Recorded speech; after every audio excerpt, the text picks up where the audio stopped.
Rajini sir அரசியலுக்கு வரேன்னு announce பண்றாரு. பண்ண உடனே நான் போய் தலைவரை பார்க்குறேன். என்ன வரீங்களா? நியூஸ்ல வருது. ஆமாக்கண்ணா இன்னும் பயங்கர சந்தோஷம். ஏன்னா வாழ்க்கையில ஒளி ஏற்றி வச்சவர், அவர் அரசியலுக்கு வர்றாரு, அவருக்கு சப்போர்ட்டிவா இருக்கணும் நம்ம. அப்புறம் எல்லாருக்கிட்டையும் போய் நம்ம கேட்டுட்டு இருக்கோம்.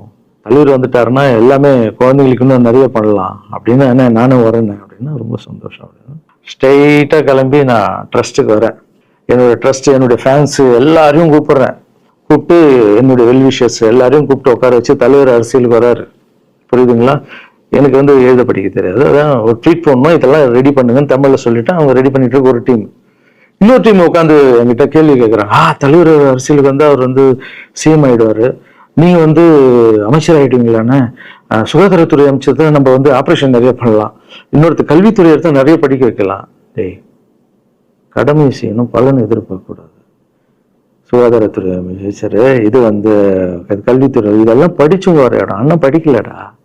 எல்லாரும் படிச்ச இடத்த போட்டு ஒரே இடத்துல போய் முடங்கி போய் படிப்புனா படிப்பு மட்டும். எல்லாம் கட்சி வளரட்டும், தலைவர் வரட்டும், எல்லா துறையில இருந்து ஹெல்ப் கேட்டு நல்லா பண்ணுவோம். பெரிய ட்ரஸ்ட் கட்டுவோம். இப்ப என்ன சின்ன ட்ரஸ்ட்ல தான் நம்ம இருக்கோம்.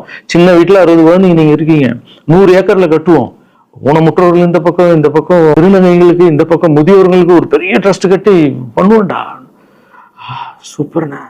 இன்னொருத்தர் டக்குன்னு அங்க வந்து, அண்ணா நம்மள எழுத்து பேசிட்டு இருக்காருல்ல சீமான் அண்ணன், அவருக்கு ஆப்போசிட்டா எழுத்து நில்லுங்கண்ணே அப்படின்னா. அது அரசியல் இல்லை.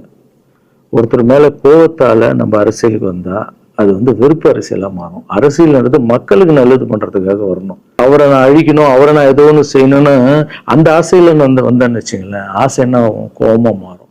கோபத்துல இருந்து என்ன வரும்? வார்த்தைகள் தப்பா வரும். வார்த்தைகள் மட்டும் வராது, தப்பான வார்த்தைகள் வரும். மக்களுக்கு நம்ம மேல மரியாதை இல்லை, மக்களுக்கு நம்ம மேல மரியாதை இருக்காது, போயிடும்.